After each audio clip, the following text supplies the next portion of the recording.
ମୋ ପାଖରେ ଦୁଇ ତିନିଟା କ୍ୱେଶ୍ଚିନ୍ ବା ପ୍ରଶ୍ନ ମତେ ଉଙ୍କୁ ଥାଏ ଆଉ ଆପଣମାନଙ୍କୁ ମଧ୍ୟ ସେ ପ୍ରଶ୍ନଟି ମୁଁ କହିବି। କେତେବେଳେ ମନୁଷ୍ୟ ଆନନ୍ଦ କରେ, ଖୁସି ହୁଏ ବା ନିଜେ ନିଜକୁ କହେ ମୁଁ ଆଜି ଖୁସି ଅଛି। ଯେତେବେଳେ ଜଣେ ମନୁଷ୍ୟ କିଛି ଗୋଟେ ପ୍ରାପ୍ତ କରେ ସେତେବେଳେ ସେ ନିଜକୁ ଖୁସି ମନେ କରେ, ଆନନ୍ଦ କରେ ଏବଂ ଅନ୍ୟମାନଙ୍କୁ କୁହେ। କିନ୍ତୁ ଯେତେବେଳେ ମନୁଷ୍ୟ କିଛି ବି ପାଏ ନାହିଁ ବା ଯେତେବେଳେ ମନୁଷ୍ୟକୁ ଜେଲକୁ ପଠାଯାଏ ସେତେବେଳେ ସେ ଆନନ୍ଦ କରିବ ନାହିଁ। ଯେତେବେଳେ ଜଣଙ୍କର କିଛି ହଜିଯାଏ ସେତେବେଳେ ସେ ଆନନ୍ଦ କରେ ନାହିଁ। କେତେବେଳେ ତାର ଗୋଟେ କିଛି ଅଭାବ ପଡ଼େ, ସମସ୍ୟା ପଡ଼େ, ସେ କେବେ ମଧ୍ୟ ଖୁସି ହୁଏ ନାହିଁ, ଆନନ୍ଦ କରେ ନାହିଁ। ଯଦି ପରିବାର ମଧ୍ୟରେ କୌଣସି ପ୍ରକାର ଏକ ଜିନିଷକୁ ହଜାଏ ଜଣେ ବ୍ୟକ୍ତି କିମ୍ବା ଜଣେ ମା, ତାହେଲେ ମଧ୍ୟ ସେ ଖୁସି ହୁଏ ନାହିଁ। ଆଉ ଜଣେ ଯଦି ପିଲା ଯେତେବେଳେ କଲେଜରେ ତାର ଏକ୍ଜାମରେ ସେ ଭଲ ରେଜଲ୍ଟ କରେ ନାହିଁ ସେତେବେଳେ ଖୁସି ହୁଏ ନାହିଁ। ଜଣେ କୃଷକ ଯେତେବେଳେ ତାର କୃଷି କାର୍ଯ୍ୟଟି ଯେତେବେଳେ ଫସଲ ଉତ୍ତମ ଆଦାୟ ହୁଏ ନାହିଁ ସେତେବେଳେ ସେ ଖୁସି ହୁଏ ନାହିଁ। ଜଣେ ବିଜନେସମ୍ୟାନ ଯେତେବେଳେ ତାର ବିଜନେସ୍ ଭଲ ହୁଏ ନାହିଁ, ଡଲ୍ ହେଇଯାଏ ବିଜନେସ୍, ସେତେବେଳେ ସେ ଖୁସି ହୁଏ ନାହିଁ। ଯେତେବେଳେ ବିଶ୍ୱାସୀ ତାଡ଼ନା ପାଏ ସେତେବେଳେ ସେ ଖୁସି ହୁଏ କି ନାହିଁ। ଆଉ ଯେତେବେଳେ ବିଶ୍ୱାସୀ ଜଣେ ନିନ୍ଦା ପାଏ ସେତେବେଳେ ସେ ଖୁସି ହୁଏ ନାହିଁ। କିନ୍ତୁ ଆଜି ଆମେ ଏପରି ଖୁସି ଦେଖିବା ଯେ କେଉଁ ସମୟରେ ଆମେ ଖୁସି ହେଇପାରିବା। ମନୁଷ୍ୟ କେତେବେଳେ ଆନନ୍ଦ କରେ ଏବଂ ଖୁସି ହୁଏ। ନିଶ୍ଚୟ ଆମେ ଯେତେବେଳେ କି ପ୍ରଭୁଙ୍କୁ ମାଗିଥାଉ, ଯାହାକୁ ପ୍ରାର୍ଥନା ବୋଲି କୁହାଯାଏ, ପ୍ରାର୍ଥନାରେ ଯେତେବେଳେ ଆମେ ମାଗିଥାଉ କିଛି ପ୍ରାପ୍ତ କଲେ ଆମେ ଆନନ୍ଦ କରିଥାଉ। ଯେତେବେଳେ ଲେଟ୍ ହୁଏ ଆମେ ଖୁସି ହେଇନଥାଉ, କାହିଁକି ପ୍ରଭୁ ଆମକୁ ପ୍ରାର୍ଥନା ଶୁଣିଲେ ନାହିଁ, ମୋର ଦୁଃଖ କାହିଁକି ପ୍ରଭୁ ଶୁଣିଲେ ନାହିଁ, ମୋ ପ୍ରାର୍ଥନା କାହିଁକି ଏତେ ବିଳମ୍ବ ହେଲା। ଆମମାନଙ୍କ ପାଖରେ ଅନେକ ପ୍ରଶ୍ନ ଥାଏ, କିନ୍ତୁ ପ୍ରଭୁ ଆମମାନଙ୍କୁ ଏପରି ଗୋଟିଏ ସୁଯୋଗ ଦେଇଛନ୍ତି ଯୋଉଦ୍ୱାରା କି ଆମମାନେ ନିଜକୁ ଖୁସି ହେବା ଆବଶ୍ୟକ। କାରଣ ପରମେଶ୍ୱର ମନୁଷ୍ୟକୁ ଏପରି ଖୁସି କରିବା ପାଇଁ ଚାହାନ୍ତି ସେ ତାଙ୍କ ଜୀବନରେ ସେ ଅନୁଭବ କରିବା ଆବଶ୍ୟକ।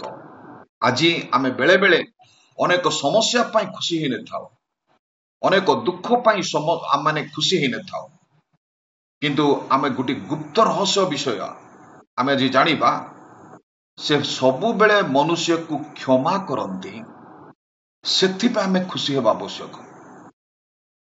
କୌଣସି ପ୍ରକାର ଅଭାବରେ ସେ ଆମମାନଙ୍କୁ ଯୋଗାନ୍ତି, ସେଥି ଆମେ ଖୁସି ହେବା।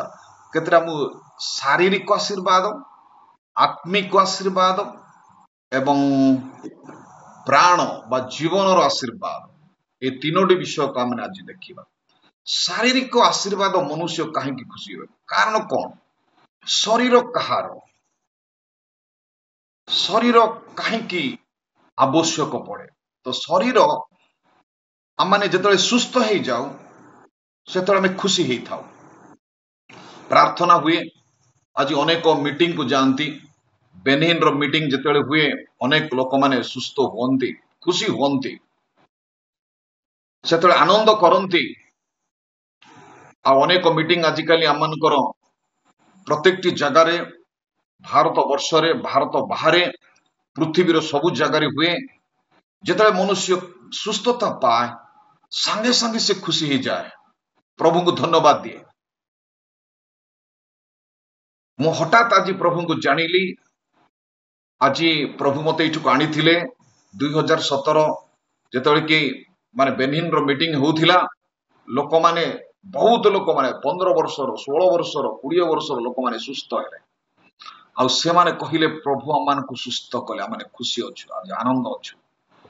ଆଉ ବେନିହିନ ସେତେବେଳେ ଡିକ୍ଲାର କରୁଥିଲେ ପ୍ରଭୁ ଗୌରବ ପାଆନ୍ତୁ, in the name of Jesus ବୋଲି କହୁଥିଲେ, ଯୀଶୁ ହିଁ ଗୌରବ ପାଆନ୍ତୁ।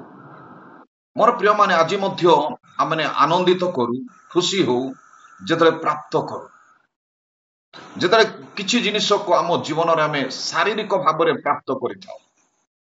କିନ୍ତୁ ଶରୀର ଯେ ପରମେଶ୍ୱର ସେ ନିଜେ ବନେଇଛନ୍ତି ଏବଂ ସେଇ ଶରୀର ପରମେଶ୍ୱରଙ୍କର ଏକ ପ୍ରତିମୂର୍ତ୍ତି। ଆମେ ଯିଏ କି ଅଛୁ ସେ ଶରୀର ପାଇଁ ଆମେ ବେଳେ ବେଳେ ଦୁଃଖ କରିଥାଉ। କାହିଁକି? ଏଇ ଶରୀରକୁ ଶରୀର 3 ଭାଗରେ ବିଭକ୍ତ, ଆପଣ ଜାଣନ୍ତି। ଶରୀର, ପ୍ରାଣ ଏବଂ ଆତ୍ମା, ବଡି, ସୋଲ ଆଣ୍ଡ ସ୍ପିରିଟ। ଶରୀର କେତେବେଳେ ଦୁଃଖ କରେ, କେତେବେଳେ ଅଭାବ ହୁଏ, କେତେବେଳେ ରୋଗ ହୁଏ, କେତେବେଳେ ମାଡ ଖାଏ, କେତେବେଳେ ତାକୁ କିଛି ଗୋଟେ ଲୋକ କିଏ ଦୁଃଖ ପହଞ୍ଚାନ୍ତି, ଆଉ ସେତେବେଳେ ସିଏ କଣ କରେ? ଦୁଃଖ କରେ। କିନ୍ତୁ ଶରୀରକୁ ବନେଇଛନ୍ତି ପରମେଶ୍ୱର, ସେ ଯେ କେତେ ଦୁଃଖ କରୁନଥିବେ। ଯେତେବେଳେ ଆମେ ଆଦି ପୁସ୍ତକ 2:7 ଯାଉଛୁ, ସେତେବେଳେ ସେ ଶରୀରକୁ ଧୂଳିରୁ ଶରୀରକୁ ବନେଇଲେ, ନାସିକା ରନ୍ଧ୍ରରେ ସେ ଫୁଙ୍କିଲେ, ତାହା ହଉଛି ଯୋଉ ଜୀବନ, ତାକୁ ସୋଲ ବୋଲି, ପ୍ରାଣ ବୋଲି କୁହାଯାଏ। ଦେନ୍ ସେ କଣ କଲେ? ସେ ସେଥିରେ ଆତ୍ମାଙ୍କୁ ପୂର୍ଣ୍ଣ କଲେ। ଏ 3ଟି ଜିନିଷ ମନୁଷ୍ୟ ପାଇଁ, 3ଟି ଯାହାକି ଆବଶ୍ୟକ ଅଛି।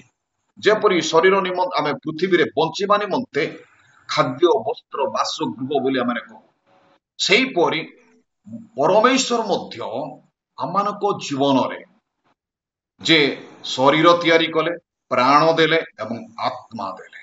ତ ଆମେ କୋଉଥିପାଇଁ ଆମେ ଆନନ୍ଦ? ପ୍ରାର୍ଥନା, ଆମେ ପ୍ରାଣ ଜୀବନ ଅଛି କାରଣ ସେ ନାସିକା ଦ୍ୱାରା ଆମକୁ ଫୁଙ୍କିଲେ, ସେଥିପାଇଁ ଆମମାନଙ୍କ ଜୀବନ ଅଛି, ଆମେ ଆନନ୍ଦ କରୁଛୁ।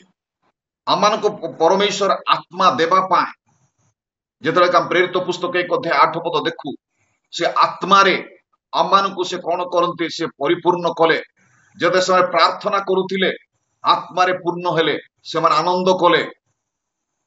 ଶରୀର କଣ? ଶରୀର ଯେତେବେଳେ କି ଆମମାନଙ୍କୁ ଖାଦ୍ୟ ମିଳେ, ଆମେ ଆନନ୍ଦ କରିଥାଉ। ଯେତେବେଳେ ଆମକୁ ସୁସ୍ଥତା ଆସେ, ସେତେବେଳେ ଆମେ ଆନନ୍ଦ କରିଥାଉ। ଯେତେବେଳେ ଆବଶ୍ୟକ ଟଙ୍କା ଆସେ, ସେତେବେଳେ ଆନନ୍ଦ କରିଥାଉ। କିନ୍ତୁ ପରମେଶ୍ୱରଙ୍କୁ ବେଳେ ବେଳେ କଣ? ଆମେ ଭୁଲି ଯାଇଥାଉ। ତାଙ୍କୁ ଧନ୍ୟବାଦ ଦେବା ପାଇଁ ଆମେ ଭୁଲି ଯାଇଥାଉ। ତାଙ୍କୁ ପ୍ରଶଂସା କରିବା ପାଇଁ ଭୁଲି ଯାଇଥାଉ। କେତେବେଳେ ମନୁଷ୍ୟ ଆନନ୍ଦ କରେ? ଯେତେବେଳେ ସେ ନିଜେ ମଜାମସ୍ତି, ଯେତେବେଳେ ନିଜକୁ ସେ ଆନନ୍ଦ ଉପଭୋଗ କରେ, ସେତେବେଳେ ସେ ଆନନ୍ଦ କରେ। ହଁ, ଆମ ଘରେ ଯେତେବେଳେ ଆବଶ୍ୟକ ଥିବ, ଗୋଟେ ସନ୍ତାନ ପାଇବା ପାଇଁ ପରିବାର ମଧ୍ୟରେ ଆମେ ଚେଷ୍ଟା କରୁଥିବା, ୟେସ୍, ତ ଚେଷ୍ଟା ହଉ, ଆମେ ବେଳେ ବେଳେ ଆମେ ଚେଷ୍ଟା କରିକି ପ୍ରାପ୍ତ କରୁ ବୋଲି ମନେ କରିଥାଉ। ପରିବାର ମଧ୍ୟରେ ଯେତେବେଳେ ସନ୍ତାନ ଜନ୍ମ ହୁଅନ୍ତି, ଆମେ ଆନନ୍ଦ କରୁ।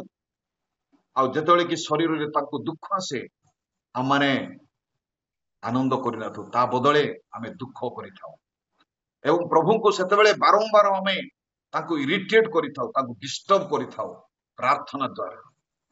ଏତେ ଡିଷ୍ଟର୍ବ, ତଥାପି ସେ ଡିଷ୍ଟର୍ବ ହୁଅନ୍ତି ନାହିଁ, କାରଣ Jeremiah 33:3 ସେ କହିଛନ୍ତି, ପ୍ରାର୍ଥନା କର, ସେଥିରେ ଆମେ ଦୁଷ୍କର ବିଷୟ ତୁମକୁ, ମହତ ଏବଂ ଦୁଷ୍କର ବିଷୟ ତୁମକୁ ଆମେ ଦେଖେଇବା। ସେ ଆମମାନଙ୍କୁ କୁହନ୍ତି। କେତେବେଳେ? ପରମେଶ୍ୱରଙ୍କ ପାଖରେ କୌଣସି ନୂତନ କିମ୍ବା ପୁରାତନର ବିଶ୍ୱାସୀ କୌଣସି ପ୍ରକାର ସେ ଭେଦ କରନ୍ତି ନାହିଁ। God loves and forgives and provides. ପରମେଶ୍ୱର ଆମକୁ ପ୍ରେମ କରନ୍ତି ଏବଂ କ୍ଷମା କରନ୍ତି ଏବଂ ଯୋଗାନ୍ତି। ସେ ସୁସ୍ଥତାକାରୀ ଯେହୋବା ରାଫା ପ୍ରବର୍ତ୍ତନ୍ତି। ସେଥିପାଇଁ ଗୀତ ସଂହିତା 103:2 ଲେଖାଇଛି, ହେ ମୋହର ମନ ସଦା ପ୍ରଭୁଙ୍କର ଧନ୍ୟବାଦ କର, ତାହାଙ୍କର ମଙ୍ଗଳ ଦାନ ସବୁ ପାଶର ନାହିଁ। ଆମେ ଯେତେବେଳେ କି ଆନନ୍ଦ କରୁଛୁ, ଆମଙ୍କର ସମସ୍ତ ବ୍ଲେସିଂକୁ ଆମେ ମନେ ପକେଇକି ଆନନ୍ଦ କରୁଛୁ। କିଏ ଯଦି ଟଙ୍କାର ଆବଶ୍ୟକ ଥାଏ, ପ୍ରଭୁ ଯେହୋବା ଜିରି ଯୋଗେଇଲେ, ସେଥିପାଇଁ ଆମେ ଆନନ୍ଦ କରୁଛୁ। ଅବ୍ରାହମକୁ ପରମେଶ୍ୱର ଯେତେବେଳେ ଯୋଗେଇଲେ, ସେତେବେଳେ ଖାଲି ସେ ଆନନ୍ଦ କଲେ ନାହିଁ, ତା ପୂର୍ବରୁ ସେ ଆନନ୍ଦ କରୁଥିଲେ। ଆମମାନଙ୍କ ଜୀବନରେ ଯେତେବେଳେ ଆମେ କିଛି ପ୍ରାପ୍ତ କରୁ, ସେତେବେଳେ ଆନନ୍ଦ କରୁ, କିନ୍ତୁ କିଛି ନ ପାଉ, ସେତେବେଳେ ଆମେ ଦୁଃଖଗ୍ରସ୍ତ ହେଇଥାଉ। ଶାରୀରିକ ବ୍ଲେସିଂ, ଫିଜିକାଲ ବ୍ଲେସିଂ, ଯୋଉଟା କି ଆମେ ଶରୀରରେ ସୁସ୍ଥତା ଥିଲେ ଆନନ୍ଦ କରୁଥାଉ, ଦୁଃଖ ହେଲେ ଆନନ୍ଦ କରିନଥାଉ। କିନ୍ତୁ ଆଇବ ସେ କଣ କଲେ? ତାଙ୍କର ସମସ୍ତ ଶରୀର ନଷ୍ଟ ହେଲା ପର୍ଯ୍ୟନ୍ତ ମଧ୍ୟ ସେ ପ୍ରଭୁଙ୍କୁ କେବେ ମଧ୍ୟ ମୋ ପ୍ରଭୁ ମତେ ଦୁଃଖ ଦେଲେ ବୋଲି କହିନାହାନ୍ତି। ତାଙ୍କର ଐଶ୍ୱର୍ଯ୍ୟ ଧନ ସବୁ କିଛି ନଷ୍ଟ ହେଲା, ସବୁ କିଛି ଚାଲିଗଲା, ସବୁ କିଛି ହରେଇଲେ, ତଥାପି ସେ ଦୁଃଖ କଲେ ନାହିଁ, ସେ ଆନନ୍ଦ କରୁଥିଲେ। ଅବ୍ରାହମକୁ ଯେତେବେଳେ କି ତୁମର ପୁତ୍ରଙ୍କୁ ମୋ ନିମନ୍ତେ ବଳି କର କହିଲେ, ସେତେବେଳେ ମଧ୍ୟ ସେ ଦୁଃଖ କଲେ ନାହିଁ, ସେ ଆନନ୍ଦରେ ତାଙ୍କୁ ବଳି କରିବା ପାଇଁ ଆଗକୁ ନେଲେ। ଆମ ଜୀବନରେ ଆମେ କାହିଁକି ଧନ୍ୟବାଦ ଦେବା? କାରଣ ପ୍ରଭୁ ମତେ ଶରୀର ଦେଇଛନ୍ତି ତାଙ୍କର ଗୌରବ କରିବା ପାଇଁ। ପ୍ରଭୁ ମତେ ଶରୀର ଦେଇଛନ୍ତି ଗୋଟିଏ ଜାଗାରୁ ଅନ୍ୟ ଜାଗାକୁ ଯାଇ ସୁସମାଚାର ପ୍ରଚାର କରିବା ପାଇଁ। ପ୍ରଭୁ ଏଇ ଶରୀର ତାଙ୍କ ପ୍ରତିମୂର୍ତ୍ତିରେ ମତେ ନିର୍ମାଣ କରିଛନ୍ତି, କାରଣ ମୁଁ ତାଙ୍କ ପରି ଏକ ଉତ୍ତମ କାର୍ଯ୍ୟ କରିବି। ସେଥିପାଇଁ ମୁଁ ପ୍ରଭୁଙ୍କୁ ଧନ୍ୟବାଦ ଦେବି, କାରଣ ଏହି ଶରୀରରେ ପ୍ରଭୁ ଅନେକ କାର୍ଯ୍ୟ କରିବା ପାଇଁ ଚାହାନ୍ତି। ସେଥିପାଇଁ ମୁଁ ପ୍ରଭୁଙ୍କୁ ଧନ୍ୟବାଦ ଦେବି। ପ୍ରଭୁ ଏଇଟା ଆମମାନଙ୍କୁ ଏଥିପାଇଁ ନୁହଁ ଯେ ଆମେ ନିଜ ଆନନ୍ଦରେ ଆନନ୍ଦିତ ହେବା, ଅଳ୍ପ ସମୟର ଆନନ୍ଦରେ ଆନନ୍ଦିତ ହେବା, କିଛି ପ୍ରାପ୍ତ କରିବାରେ ଆନନ୍ଦିତ ହେବା। ୟେସ୍, ଆମେ ପ୍ରଭୁଙ୍କୁ ଧନ୍ୟବାଦ ଦେବା। ପ୍ରଭୁ ମତେ ତୁମେ ସୁସ୍ଥ କରିଅଛ। ପ୍ରଭୁ କହିଛନ୍ତି ମୁଁ ତୁମକୁ ସୁସ୍ଥ କରିବି, ମୁଁ ଜିହୋବା ରାଫା। ୟେସ୍, ମୁଁ ତୁମକୁ ଯୋଗେଇବି, ସେ ଯୋଗାନ୍ତି। ସେଥିପାଇଁ ଆମେ ଆନନ୍ଦ କରିବା। କିନ୍ତୁ ଜଣେ ଲୋକ କଣ କଲେ, FMPB ରେ କାମ କରୁଥିଲେ, ସେ ଗୋଟେ ମୋଟର ସାଇକେଲ ତାଙ୍କର ଥିଲା, ବହୁତ କଷ୍ଟରେ ସେ କିଣିଥିଲେ, ବହୁତ କଷ୍ଟରେ କିଣିଥିଲେ, ବହୁତ ଚେଷ୍ଟା କରି କିଣିଥିଲେ। ଆଉ ଦିନେ କଣ ହେଲା, ସେ ମୋଟର ସାଇକେଲ ସେ ରେଲୱେ ଷ୍ଟେସନ ରଖିଲେ। ଆଶିଷ ପରିଡ଼ା ବୋଲି ତାଙ୍କ ସେଇ ପାଷ୍ଟରଙ୍କ ନାଁ। ଆଉ ସେ ଭିତରକୁ ଚାଲିଗଲେ। ଆସିକି ଦେଖିଲା ବେଳେ ତାଙ୍କ ପାଖରେ ଗୋଟେ ମୋଟର ସାଇକେଲ ନଥିଲା। ସେ ଯୋଉ ଜାଗାରେ ରଖିଥିଲେ ତାର ମୋଟର ସାଇକେଲ ହରିଯାଇଛି। ସେତେବେଳେ ସେ ଦୁଃଖ କଲେ ନାହିଁ। ସେ କହୁଥିଲେ ଟେଷ୍ଟିମନି, ମୁଁ ଆନନ୍ଦରେ ଘରକୁ ଫେରିଲି। ଆଉ ସେ ତାଙ୍କ ଭଉଣୀଙ୍କୁ କହିଲେ, ତାଙ୍କ ବଡ ଦିଦିଙ୍କୁ କହିଲେ, କିଏ ଜଣେ ମୋଟର ସାଇକେଲ ମୋର ନେଇଗଲେ। ଆଉ ତାଙ୍କ ବଡ ଭଉଣୀ କହିଲେ, କିଛି ଅସୁବିଧା ନାହିଁ, ଆମର ଯେଉଁ କି ପୁରୁଣା ଗାଡି ଅଛି ତାହା ତୁମେ ବ୍ୟବହାର କର। ଆଉ ସେ କହିଲେ, ମତେ ବାଇବେଲ ଧରିବା ପାଇଁ ଗୋଟେ ଡିକି ପକେଇବାକୁ ଦରକାର ଅଛି। ମୁଁ ଯାଇକି ଡିକି ପକେଇଲି। ସେଥିରେ ଡିକି ପକେଇଲେ ମୁଁ ବାଇବେଲ ଧରିବି, ମୋ ଖାତା ଧରିବି, ରିସିପ୍ଟ ମୋର ଧରିବି, ଆଉ ଗୋଟେ ଜାଗାର ଅନ୍ୟ ଜାଗାକୁ ଯିବି, ପ୍ରଭୁଙ୍କ କାମ କରିବି। କିନ୍ତୁ ସେତେବେଳେ ସେ ମନରେ ଭାବିଲେ, ଯେତେବେଳେ ଡିକି ପକେଇବା ପାଇଁ ସେ ସୋରୁମକୁ ଗଲେ, ସେତେବେଳେ ତାଙ୍କୁ ସେଇଟା 1500 ଟଙ୍କା କହିଲେ। 1500 ଟଙ୍କା ମୁଁ ଏବେ ଦେଇପାରିବି ନାହିଁ, କାରଣ ମୋର ଦରମା 360 ଟଙ୍କା। ବହୁତ କଷ୍ଟରେ ମୁଁ ସେ ଗାଡିଟି ପାଇଥିଲି। ଯାହା ବି ହଉ, ମୁଁ ଚାଲିଯିବି। ସେ ସେଠୁ ଫେରିଗଲେ। କିଛି ଦିନ ଗଲା ପରେ ତାଙ୍କୁ ପାଷ୍ଟର କରିବା ବଦଳରେ ତାଙ୍କୁ ପ୍ରମୋସନ ହେଲା। ସେ ଷ୍ଟେଟ କୋଅର୍ଡିନେଟର ହେଲେ। ଆଉ କୋଅର୍ଡିନେଟର ହେଲା ପରେ ତାଙ୍କୁ ମାଲକାନଗିରିକୁ ଟ୍ରାନ୍ସଫର କରାଗଲା।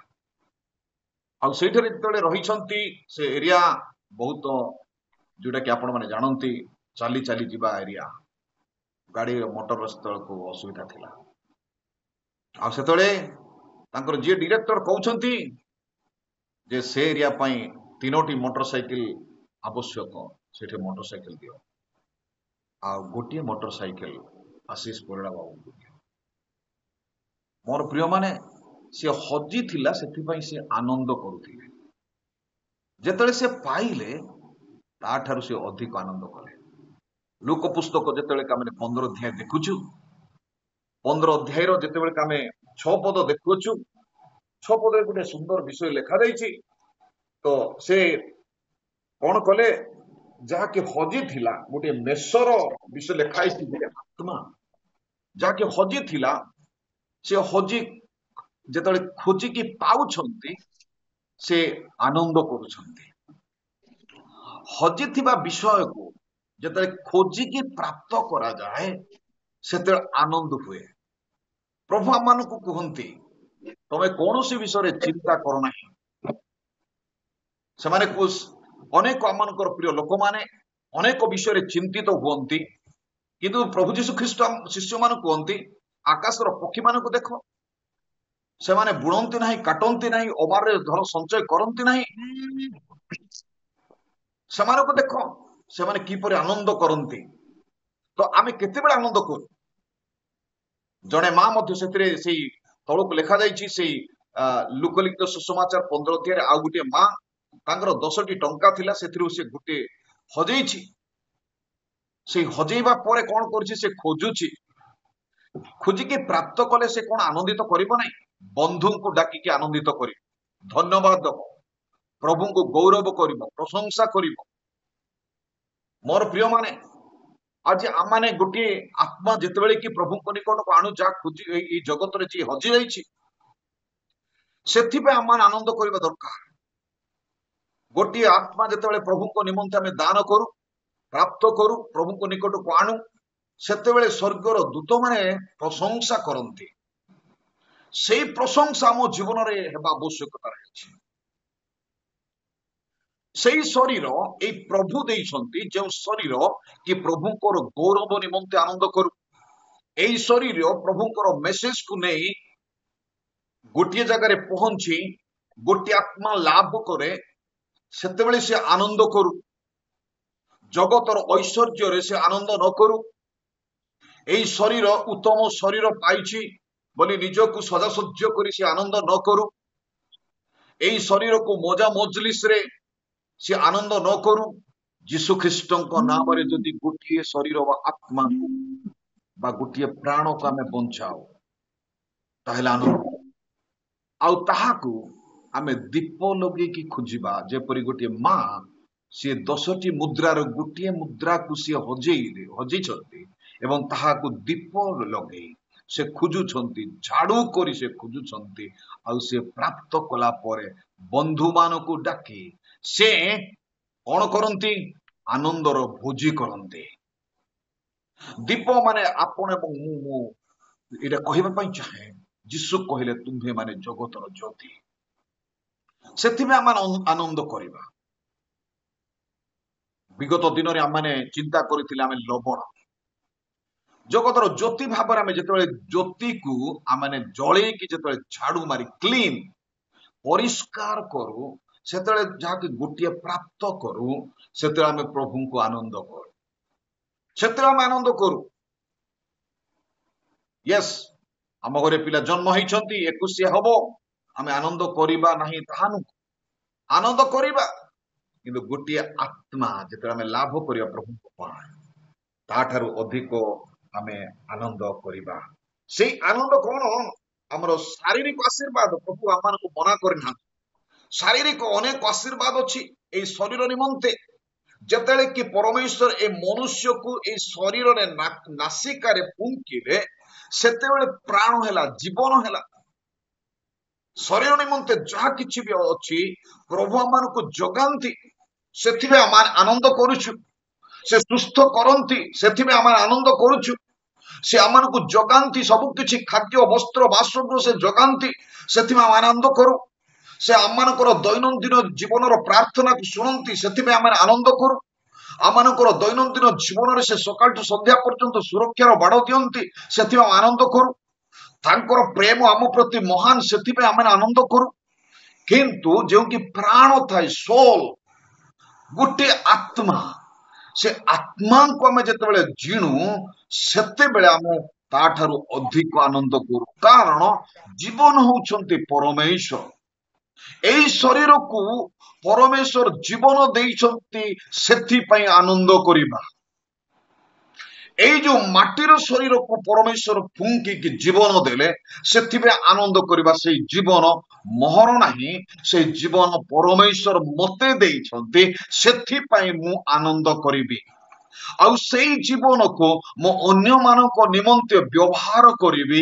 ଆଉ ଯଦି ଆତ୍ମା ପ୍ରଭୁଙ୍କ ନିକଟକୁ ଗୋଟିଏ ପ୍ରାଣ ଯଦି ମୁଁ ବଞ୍ଚେଇ ପାରୁଛି, ତାହେଲେ ମୁଁ ଆନନ୍ଦ କରିବି। ସେ ଆନନ୍ଦ ଯେ ପରମେଶ୍ୱର ତାଙ୍କ ପ୍ରତିମୂର୍ତ୍ତିରେ ଦେଖିବା ପାଇଁ ଆମ ଜୀବନରେ ଚାହାନ୍ତି। ଆମେ କେତୋଟି ପ୍ରତିମୂର୍ତ୍ତି ତିଆରି କରିପାରୁଛୁ ଯଦ୍ୱାରା କି ଆମେ ଆନନ୍ଦ କରିପାରିବା?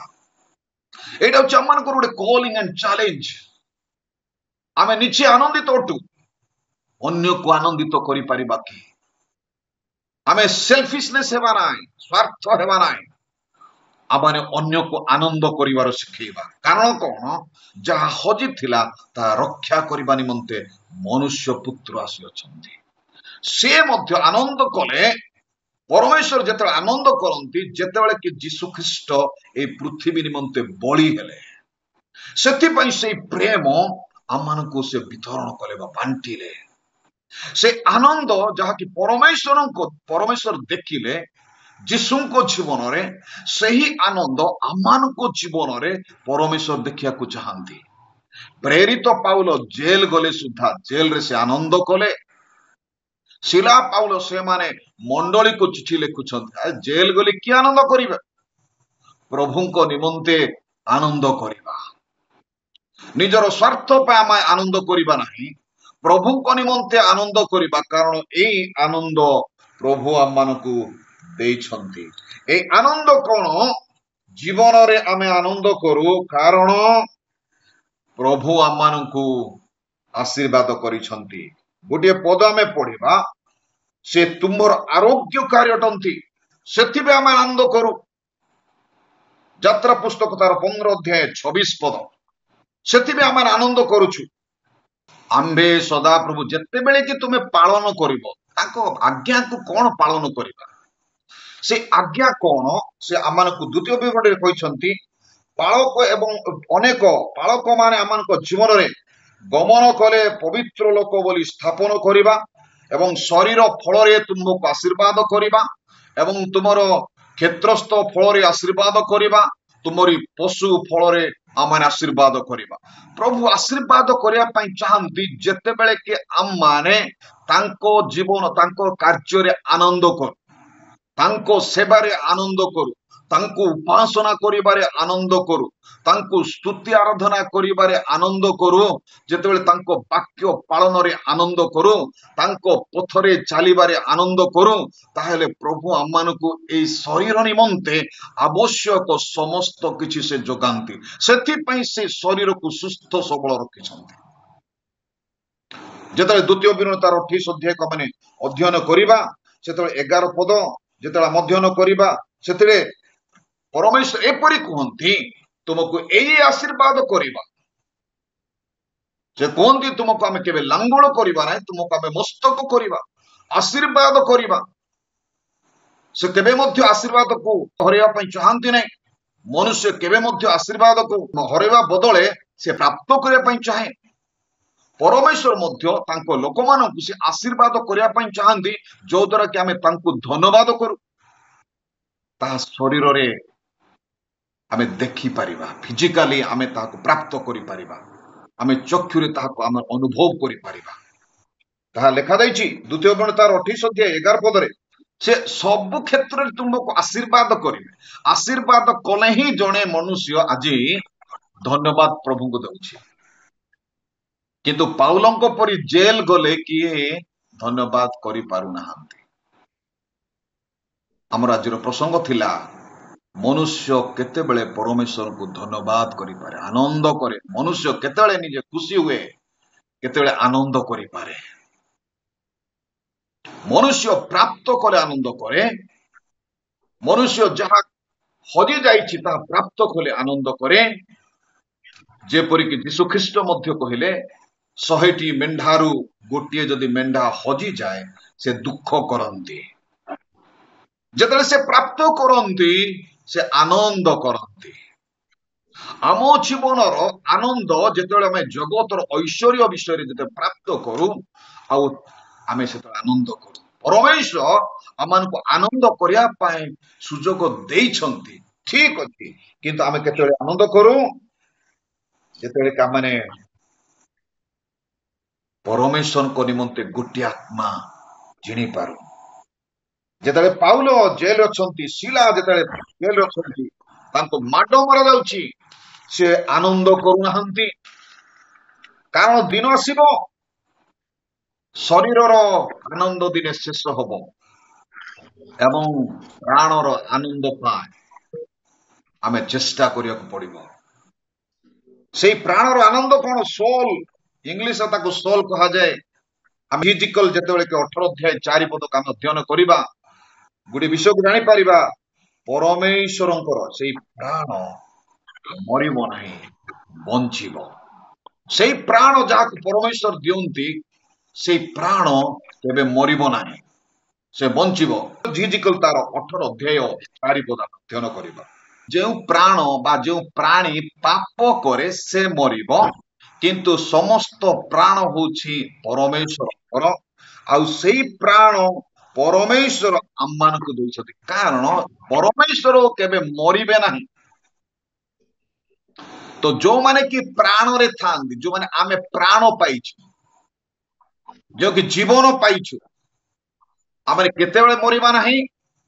ଯେତେବେଳେ କି ଆମେ ଯୀଶୁ ଖ୍ରୀଷ୍ଟଙ୍କୁ ନିଜର ପ୍ରଭୁ ବୋଲି ଆମେ ଗ୍ରହଣ କରିଛୁ। ସେଇ ପ୍ରାଣ ଆମମାନଙ୍କର ସଞ୍ଜୀବିତ ହେବା, ଫ୍ରେଶନେସ୍, ଯେତେବେଳେ ଆମେ ପ୍ରଭୁଙ୍କୁ ଆମେ ଜାଣିଛୁ, ଏଇ ପ୍ରାଣ ପ୍ରଭୁଙ୍କର ପ୍ରଶଂସା କରେ। ଯେପରି ଗୀତ ସହିତ 103 ର 2 ପଦରେ ଆମେ କହୁଛୁ, ହେ ମୋହର ମନ ସଦା ପ୍ରଭୁଙ୍କର ଧନ୍ୟବାଦ କର। ଯେତେବେଳେ ଆମେ କି ପରମେଶ୍ୱରଙ୍କୁ ଧନ୍ୟବାଦ କରୁ, କାରଣ ପ୍ରାଣ ପରମେଶ୍ୱରଙ୍କ ଠାରେ ଆସିଅଛି, ସେଥିରେ ମନୁଷ୍ୟ ମରିବ ନାହିଁ, ସେଥିରେ ଆମେ ଧନ୍ୟବାଦ ଦେବା। ଜଗତର ତାଙ୍କର ହେଇପାରେ, ଏଣ୍ଡ ହେଇପାରେ, ମୃତ୍ୟୁ ହେଇପାରେ, କିନ୍ତୁ ସେ କେବେ ମଧ୍ୟ ମରିବ ନାହିଁ, ସେଥିପାଇଁ ଆମେ ପ୍ରଭୁଙ୍କୁ ଧନ୍ୟବାଦ ଦେବା। ଏଇ ପ୍ରାଣ ସଦାସର୍ବଦା ବଞ୍ଚିଥିବ, ସେଥିପାଇଁ ଆମେ ପ୍ରଭୁଙ୍କୁ ଧନ୍ୟବାଦ କରିବା।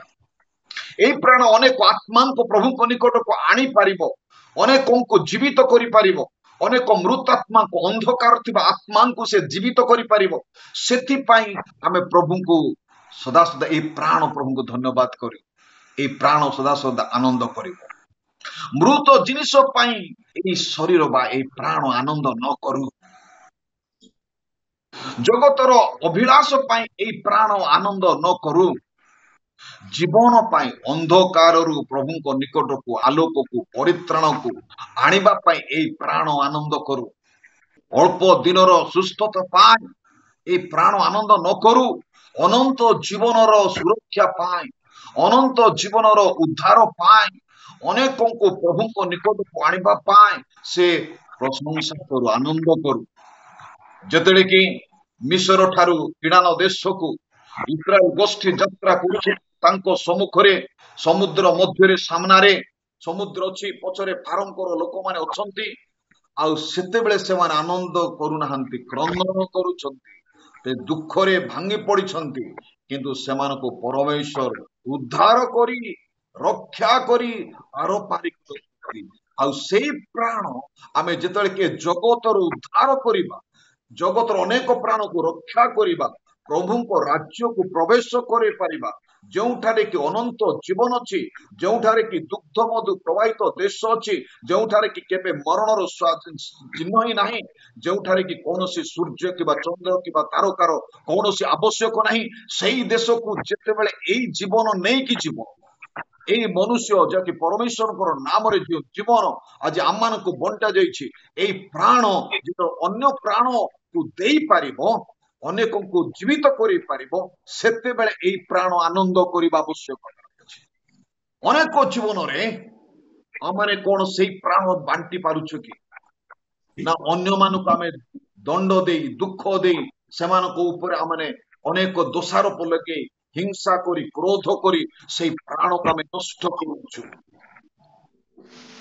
ଯଦି ଅନ୍ୟକୁ ଦୋଷାରୋପ କରି ଆମେ ଯଦି ସେମାନଙ୍କୁ ଅନ୍ଧକାରକୁ ଠେଲୁଅଛୁ, ତାହେଲେ ଆମେ ଆଜି ଆନନ୍ଦ କରିବା ଆମର ଆବଶ୍ୟକ ନାହିଁ। କାହାକୁ ଯଦି ଆଜି କ୍ରୋଧ କରିଛୁ, କାହାକୁ ଯଦି ନିନ୍ଦା କରିଛୁ, କାହାକୁ ଯଦି ତୁଚ୍ଛ କରିଛୁ, କାହାକୁ ଯଦି ଘୃଣା କରିଛୁ, ତାହେଲେ ଆଜି ଆମେ ସେଇ ପ୍ରାଣକୁ ଆମେ ନଷ୍ଟ କରୁଛୁ, ଯାହାକି ପରମେଶ୍ୱର ନାସିକା ରନ୍ଧ୍ର ଦେଇ ସେ ଫୁଙ୍କି ଜୀବନ ବା ପ୍ରାଣ ଦେଇଛନ୍ତି। ସେଇ ପ୍ରାଣକୁ ଆମେ ଆଜି ନଷ୍ଟ କରୁଛୁ। ଅନେକ ପ୍ରାଣକୁ ଆମେ ନଷ୍ଟ କରୁଛୁ। ମଣ୍ଡଳୀ ଭିତରେ, ଗ୍ରାମ ମଧ୍ୟରେ, ଗୃହ ମଧ୍ୟରେ ଯଦି କାହାକୁ ଆମେ ଆଘାତ ପହଞ୍ଚଉଛୁ, ତାର ଅର୍ଥ ଆମେ ତାହାଙ୍କୁ ହଜଉଛୁ। ୟେସ୍, ଜଗତର ଜିନିଷ ହଜେଇବାରେ ଆମେ ଦୁଃଖ କରୁଛୁ, କିନ୍ତୁ ଗୋଟିଏ ଆତ୍ମାକୁ ମାନେ ହଜେଇକି ଦୁଃଖ କରୁଛୁ କି? ସେଥିପାଇଁ ଆମେ ଦୁଃଖ କରିବା। ମଣ୍ଡଳ ଆଜି ଡିଭିଜନ ହଉଛି, ଅନେକ ଆତ୍ମା ଆଜି ପ୍ରଭୁଙ୍କ ଠାରୁ ପଛକୁ ଫେରୁଛି। ଆଜି ବିଜାତୀୟ ଲୋକମାନେ ଚେଷ୍ଟା କରିକି ସମସ୍ତଙ୍କୁ ଏ ଭାରତ ବର୍ଷରେ ସମସ୍ତଙ୍କୁ ହିନ୍ଦୁ କରିବୁ ବୋଲି ସେମାନେ କୁହନ୍ତି। ସେଇ ପ୍ରାଣ ଯାକ ଆମେ ବଞ୍ଚେଇବା କି, ଯୋଉଦ୍ୱାରା କି ପ୍ରାଣ ଅନ୍ୟ ନିମନ୍ତେ ପ୍ରାଣ ଦେଇପାରିଛି। ଯୀଶୁ ଖ୍ରୀଷ୍ଟ ଯେପରିକି ପ୍ରାଣ ଦେଇ ସେ ଆମମାନଙ୍କୁ ବଞ୍ଚେଇଲେ, ପ୍ରାଣ ଦେଇ ଆମମାନଙ୍କୁ ସେ ପ୍ରେମ କଲେ। ଆମେ ପ୍ରାଣ ଦେଇ ପ୍ରେମ କରିବା କି? ପ୍ରେରିତ ପାଉଲ ଚ୍ୟାଲେଞ୍ଜରେ କୁହନ୍ତି, ଏଇ ଜୀବନ ଯଦି ଅଛି ମୁଁ ପ୍ରଭୁଙ୍କ ନିମନ୍ତେ ଜୀବନକୁ ବା ପ୍ରାଣକୁ ମୁଁ ବ୍ୟବହାର କରିବି। ଯଦି ମୁଁ ବଞ୍ଚିଛି ତ ପ୍ରଭୁଙ୍କ ପାଇଁ ବଞ୍ଚିବି, ଯଦି ମରିବି ତ ପ୍ରଭୁଙ୍କ ପାଇଁ ମୁଁ ମରିବି। ଏଇ ପ୍ରାଣ ଅନ୍ଧକାର ଲୋକଙ୍କୁ ଆଣିବା ପାଇଁ ଯେତେବେଳେ ବ୍ୟବହାର ହୁଏ, ଆମେ ସେତେବେଳକୁ ଆନନ୍ଦ କରିବା, ସେତେବେଳକୁ ଆମେ ଆନନ୍ଦ କରିବା। ହଁ, ଆଉ ସବୁ କିଛି ପ୍ରଭୁ ଆମମାନଙ୍କୁ ଯୋଗେଇବେ। ସେ ମନା କରିନାହାନ୍ତି, ସେ କହୁଛନ୍ତି ସବୁ କିଛି ଯୋଗେଇବା। ମାଥ୍ୟୁ 6:33 କହିଛନ୍ତି, ପ୍ରଥମେ ତାଙ୍କ ରାଜ୍ୟ ଓ ଧାର୍ମିକତା ଅନ୍ୱେଷଣ କର, ତାହେଲେ ସମସ୍ତ କିଛି ତୁମମାନଙ୍କ ନିମନ୍ତେ ସାଧିତ କରାଯିବ। ଆଉ ଗୀତ ସଂହିତା 23 ମଧ୍ୟ 6 ପଦରେ ସେ କହିଅଛନ୍ତି, ମଙ୍ଗଳ ଦୟାମୋହର ଜୀବନ ଯାଏ ପଶ୍ଚାତଗାମୀ ପୁଣି ମୁଁ ସର୍ବଦା ସଦାପ୍ରଭୁଙ୍କ ଘରେ ବାସ କରିବି। ସେ କୁହନ୍ତି ଯେତେବେଳେ ଆମେ ପ୍ରାଣକୁ ବଞ୍ଚେଇବା, ସେ ପ୍ରାଣକୁ ଯେତେବେଳେ ସନ୍ତୁଷ୍ଟ କରିବା, ଗୀତ ସଂହିତାରେ ତୁମରି ବାକ୍ୟ ମୋ ପ୍ରାଣ ନିମନ୍ତେ ଆନନ୍ଦଜନକ ସନ୍ତୋଷଜନକ ଅଟେ। ସେଇ ପ୍ରାଣକୁ ବଞ୍ଚେଇବା ନିମନ୍ତେ ଆମେ ଚେଷ୍ଟା କରୁ। ମୋ ପ୍ରିୟ ମାନେ, এই ପ୍ରାଣଟି କାହା ପାଇଁ? କାରଣ ପରମେଶ୍ୱର ଶରୀରକୁ ଯେପରିକି 3 ଭାଗରେ ବିଭକ୍ତ କରିଛନ୍ତି, এই ଶରୀର ପ୍ରଭୁଙ୍କ ପାଇଁ, ତାହା ମନ୍ଦିରଟେ। ତୁମ୍ଭେ କଣ ଜାଣ ନାହିଁ? ତୁମେ ଖ୍ରୀଷ୍ଟଙ୍କର ଜୀବନ୍ତ ମନ୍ଦିରଟ। এই ପ୍ରାଣ କାହା ପାଇଁ? এই ପ୍ରାଣ ପରମେଶ୍ୱରଙ୍କ ନିମନ୍ତେ, ଯାହାକି ହଜାତ୍ମା ମାନଙ୍କୁ ଲାଭ କରି ଖୋଜିକି ଦୀପ ଜଳେଇକି ପ୍ରାପ୍ତ କରି ତାଙ୍କ ନିମନ୍ତେ ଗୋଟିଏ ଦୁଇଟି ଆତ୍ମା ଲାଭ କରିବା, ଏହା ଏବଂ ପ୍ରାଣ ଦେବା, ତା ପ୍ରଭୁଙ୍କ ପାଇଁ। ଜଗତର ପ୍ରାପ୍ତ ବିଷୟରେ ଆପଣ ମାନେ ଭୁଲି ଯାଆନ୍ତୁ, ତାହା ଆସିବ ବଞ୍ଚିବ। କିନ୍ତୁ ସ୍ୱର୍ଗର ପ୍ରାପ୍ତ, ସ୍ୱର୍ଗର ମୁକୁଟ, ସ୍ୱର୍ଗର ଆଶୀର୍ବାଦ ପାଇବା ପାଇଁ ଆମେ ଏହି ପ୍ରାଣକୁ ବ୍ୟବହାର କରିବା। ମୋର ପ୍ରିୟ ମାନେ, এই ସମସ୍ତ ଜଗତର ବିଷୟ ନିମନ୍ତେ ଆମେ এই ଦିନ ଗୁଡାକରେ ଆନନ୍ଦ କରିବା ନାହିଁ। ଦିନ ଅତି ଶୀଘ୍ର ଆସୁଅଛି। ପ୍ରଭୁ ଯୀଶୁ ଖ୍ରୀଷ୍ଟଙ୍କର ଆଗମନ ଅତି ନିକଟ ହୋଇଛି। ଚିହ୍ନ ଏବଂ ଲକ୍ଷଣରେ ଆମେ ଜାଣିପାରୁଛୁ। ତ এই ଦିନ ଗୁଡାକରେ ଆସୁ, ଯେତେ ସମ୍ଭବ ସେତେ ପର୍ଯ୍ୟନ୍ତ ଆମେ ଚେଷ୍ଟା କରୁ ତାଙ୍କ ନିମନ୍ତେ ପ୍ରାଣ ବଞ୍ଚେଇବା, ତାଙ୍କ ନିମନ୍ତେ ଅନେକଙ୍କର ଶରୀରକୁ ଆମେ ବଞ୍ଚେଇବା। ଆତ୍ମା ତ ଆପଣ ଜାଣନ୍ତି, ଆତ୍ମା ପରମେଶ୍ୱରଙ୍କ ଠାରୁ ଆସେ। ସେ ଆତ୍ମା এই ପ୍ରାଣରେ ଏବଂ এই ଶରୀରରେ କାର୍ଯ୍ୟ ବାସ କରେ। ସେ ଆସନ୍ତି,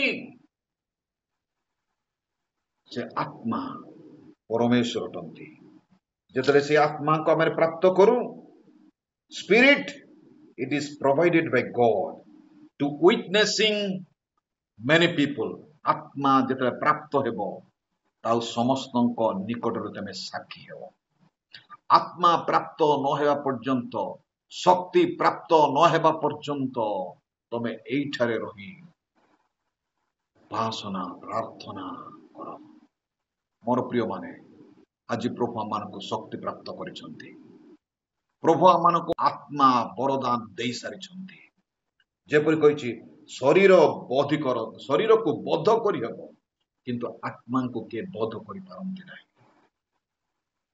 ଶରୀରକୁ ଲୋକମାନେ ବଧ କରିପାରନ୍ତି ସତ କଥା, କିନ୍ତୁ ଆତ୍ମାରେ ଯଦି ଆମେ ପ୍ରାଣ ଏବଂ ଆତ୍ମାକୁ ଆମେ ଗଠନ କରିପାରିଛୁ, ତା ସ୍ୱର୍ଗରେ ଦିନେ ଆମେ ପୁରସ୍କୃତ ହେବା, ସ୍ୱର୍ଗରେ ଆମେ ପରିଷ୍କାର ପାଇବା। ଆମମାନଙ୍କର କଷ୍ଟ, ଆମମାନଙ୍କର ଚେଷ୍ଟା, ଆମମାନଙ୍କର ପୁରସ୍କାର ଆମେ ଯେତେବେଳେ ଦେଖୁଛୁ, Yes, prize and gift, prize ଲୋକମାନେ ଯେତେବେଳେ ଖେଳରେ ପ୍ରତିଦ୍ୱନ୍ଦିତା କରନ୍ତି ସେମାନେ ପ୍ରାଇଜ ପାଆନ୍ତି। ପ୍ରାଇଜ ଯେତେବେଳେ ଜଣେ ଲୋକ ପରିଶ୍ରମ କରେ ସକାଳଠୁ ସନ୍ଧ୍ୟା ପର୍ଯ୍ୟନ୍ତ ସେତେବେଳେ ସେ ମୂଲ୍ୟ ପାଏ। ଗିଫ୍ଟ ତା ପରମେଶ୍ୱରଙ୍କ ଆମ ପାଇଁ ଏଇ ଶରୀର ପରମେଶ୍ୱରଙ୍କର ଦାନ, ଏଇ ପ୍ରାଣ ପରମେଶ୍ୱରଙ୍କର ଦାନ, ଏଇ ଆତ୍ମା ପରମେଶ୍ୱରଙ୍କର ଦାନ। ସେଥିପାଇଁ ଆମେ ଆନନ୍ଦ କରିବା। ଯେପରି ଆମେ ବିନା ମୂଲ୍ୟରେ ଶରୀର ପାଇଛୁ, ବିନା ମୂଲ୍ୟରେ ପ୍ରାଣ ପାଇଛୁ, ବିନା ମୂଲ୍ୟରେ ଆତ୍ମା ପାଇଛୁ। ୟେସ୍, ଆମେ ପରିଶ୍ରମ କରୁଛୁ, ଆଣ୍ଠୁ ମାଡୁଛୁ, ପ୍ରାର୍ଥନା କରୁଛୁ, ବାଇବେଲ ଅଧ୍ୟୟନ କରିଛୁ, ଗୋଟିଏ ଜାଗାରୁ ଅନ୍ୟ ଜାଗାକୁ ଯାଉଛୁ। କିନ୍ତୁ ଏଇ ସମସ୍ତ କରିକି ମଧ୍ୟ ଯଦି ଆମେ ଯେତେବେଳେ କି ଆମମାନଙ୍କର ପୁରସ୍କାରକୁ ଆମେ ଯେତେବେଳେ କି ଅଢେଇ ଦେବା, ଆମର ସେ ମୂଲ୍ୟକୁ ଆମେ ପାଇବା ନାହିଁ। ଆମମାନଙ୍କର ପରିଶ୍ରମ ବେକାର। ସେଥିପାଇଁ ଆଜି ଆମେ ନିଷ୍ପତ୍ତି ନେବା କି ମୁଁ ପରମେଶ୍ୱରଙ୍କୁ କେତେବେଳେ ଧନ୍ୟବାଦ ଦେବି, ମୁଁ କେତେବେଳେ ଆନନ୍ଦ କରିବି, ମୁଁ କେତେବେଳେ ଖୁସି ହେବି ଯେତେବେଳେ ପ୍ରଭୁ ମୋତେ ଗୋଟିଏ ଆତ୍ମା ତାଙ୍କ ନିମନ୍ତେ ମୋ ଦ୍ୱାରା ଲାଭ କରିବେ। ଅନ୍ଧକାରରୁ ପ୍ରଭୁଙ୍କ ନିକଟକୁ ଆଣିବା ପାଇଁ ମୋତେ ବ୍ୟବହାର କରିବେ। ଆଉ ଆତ୍ମାରେ ପରିପୂର୍ଣ୍ଣ ହୋଇ ମୁଁ ଯେତେବେଳେ ତାଙ୍କ ପାଇଁ ଉପାସନା କରିବି ଏବଂ ଅନେକଙ୍କୁ ସେଇ ଆତ୍ମାରେ ପୂର୍ଣ୍ଣତା କରାଇ ପାରିବି, ଅଭିଷିକ୍ତ କରିବି, ଆଶୀର୍ବାଦ କରିବି। ମୁଁ ମଧ୍ୟ ଅବ୍ରାହ୍ମଙ୍କ ପରି ଚାଲ ବ୍ଲେସିଂ ହେବି ଆଉ ଜୀବନ ଦେବା ପାଇଁ ମଧ୍ୟ କୁଣ୍ଠାବୋଧ କରିବି ନାହିଁ। ସେହିପରି ଯେତେବେଳେ ମୁଁ ନିଜକୁ ବ୍ୟବହାର କରିପାରିବି ସେତେବେଳେ ମୁଁ ଆନନ୍ଦ କରିବି, ଖୁସି ହେବି ଆଉ ନିଜେ ନିଜେ ପ୍ରଭୁଙ୍କୁ ଗୌରବ କରିପାରିବି। ଏହି ସନ୍ଧ୍ୟାକାଳୀନ ସମୟରେ ପ୍ରଭୁ ଆମମାନଙ୍କୁ ଏହି ଅଳ୍ପ ବାକ୍ୟରେ ଆଶୀର୍ବାଦ କରନ୍ତୁ। ଆମେନ୍।